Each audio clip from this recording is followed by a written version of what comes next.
Hormuz జలసంధిపై Iran కీలక ప్రకటన చేసింది. ప్రపంచానికి శుభవార్త అందిస్తూ హర్ముజ్ జలసంధిని పూర్తిగా తెరుస్తూ ఇరాన్ ప్రకటించింది.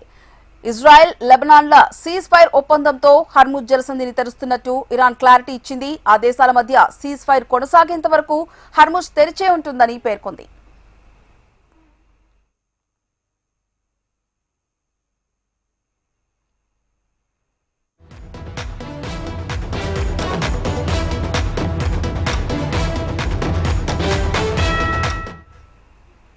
హర్ముజ్ జలసంధిపై ఇరాన్ ప్రకటనలతో నౌకల రాకపోకలు యథావిధిగా కొనసాగుతున్నాయి.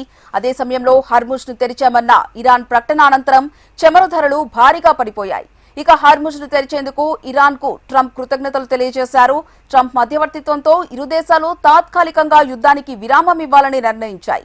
ఈ విషయాన్ని ట్రంప్ తెలిపారు. తన మధ్యవర్తిత్వంతో ఇరు దేశాలు కాల్పుల విరమణ అంగీకరించాయని తెలిపాయని, ఈ నేపథ్యంలో గంటల వ్యవధిలోనే ఇరు దేశాలు వినిపించిన బాంబుల మోతలకు ముగింపు పలికినట్లు ట్రంప్ పేర్కొన్నారు.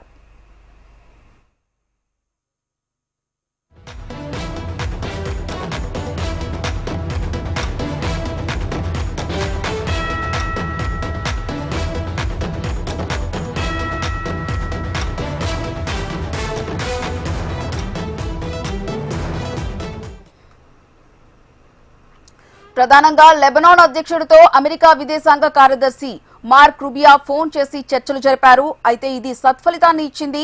శత్రుదేశమైన ఇజ్రాయెల్ ముందస్తు హామీ ఇస్తే తాము కాల్పుల విరమణకు కట్టుబడతామని స్పష్టం చేశారు. దాంతో ఇజ్రాయెల్ ప్రధాన నేతన్యాహు ఒప్పించారు. ట్రంప్ నేతన్యాహు కూడా ఓకే అనడంతో 10 రోజుల యుద్ధానికి బ్రేక్ ఇచ్చారు. 3 దశాబ్దాల క్రితం ఇరు దేశాల మధ్య చర్చలు జరగ్గా తాజాగా వారి మధ్య చర్చలు జరగడం అవి సత్ఫలితాన్నిచ్చాయి.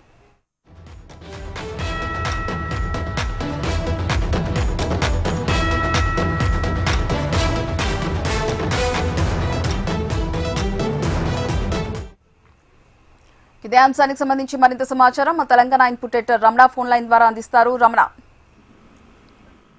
అంటే ఒక సమయంలో ఉద్రిక్తలు కొంత తగ్గినట్టుగానే అనిపించినప్పటికీ మళ్ళీ ఇప్పుడు ట్రంప్ సంబంధించి తన సోషల్ అకౌంట్ లో చేసినటువంటి ఏవైతే వ్యాఖ్యలు ఉన్నాయో వాటికి సంబంధించి ఇరాన్ తీవ్రంగా స్పందించడం మళ్ళీ ఉద్రిక్తలకు కారణమవుతుందని చెప్పొచ్చు.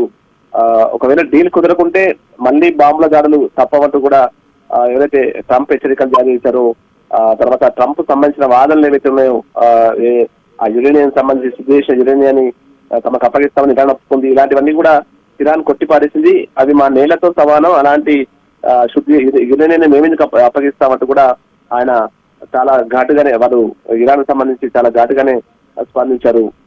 అంటే ట్రంప్ సంబంధించిన ఏవైతే 7 కామెంట్స్ చేశారో అవన్నీ కూడా శుద్ధ అబద్ధం అని చెప్పి కూడా చెప్పడం జరిగింది. ఇరాన్ పై నావికాదళం సంబంధించినటువంటి దిగ్బంధం వెళ్తుందో అది కొనసాగుతుందని కూడా ట్రంప్ తన ట్రూత్ సోషల్ ఖాతాలో ఒక పోస్ట్ కూడా చేశారు. ఇదన్నిటికి సంబంధించి కూడా ఇరాన్ ఘాటుగానే స్పందించింది. అన్ని ఆయన చెప్పినవి కూడా అబద్ధాలు, ఎలాంటి నిజం లేదంటూ కూడా ఇరాన్ విదేశాంగ శాఖ ప్రతినిధి దాన్ని స్పష్టం చేశారు. ప్రస్తుతం ఏదైతే తాత్కాలిక కాల్పుల విరమణ అమలు ఉందో అది మంగళవారం ముగియబోతుంది. మరొకసారి ఇస్లామాబాద్ లో మణివిడిత చర్చలు కూడా జరగబోతున్నాయి. ఈ క్రమంలో ఈ ఇరు పక్షాలకు సంబంధించి ఒకరిపై ఒకరు ఈ విధంగా కామెంట్ చేసుకోవడం అయితే మళ్ళీ ఉద్రిక్తలకు కారణమవుతుంది. మళ్ళీ ఏం జరగబోతుంది, మళ్ళీ యుద్ధం జరగబోతుంది అంటే మళ్ళీ దాడులు కొనసాగబోతున్నాయా, దాడులు కొట్లాడినటువంటి ఒక టెన్షన్ అయితే కొనసాగుతుంది. మరి ఇస్లామాబాద్ లో కూడా మణివిడిత చర్చలు జరగబోతున్న నేపథ్యంలో ఇప్పుడు ట్రంప్ సంబంధించిన వ్యాఖ్యలకు అంటే ట్రంప్ ముందు నుంచి చెప్తూ వచ్చారు ఆ శుద్ధి చేసిన యురేనియం అప్పగించడానికి కావచ్చు, ఇంకా మిగతా ఒప్పందాలని కూడా ఇరాన్ అంగీకరించినట్టు కూడా ఆయన స్పష్టం చేశారు. కానీ అందులో ఎలాంటి వాస్తవాలు లేదంటూ కూడా ఇరాన్ విదేశాంగ శాఖ ఇప్పుడు చేసిన ప్రకటనలు అయితే తీవ్ర కలకలం రేపుతున్నాయి. ఇవి ప్రస్తుతం మార్కెట్ మీద కూడా ప్రభావం చూపెట్టే అవకాశం ఉంది.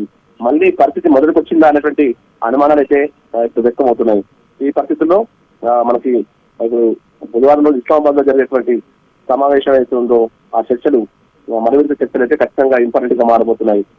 చూడాలి మరి ప్రస్తుతం ఇరాన్ ఏ విధంగా అంటే మంగళవారం వరకు కాల్పుల విరమణ ఒప్పందం ఉంది కాబట్టి ఆ మంగళవారం తర్వాత ఎలాంటి పరిణామాలు జరుగుతున్నట్టు ఉత్కంఠ అయితే తర్వాత ఉంటుంది. Right, thank you Ramana.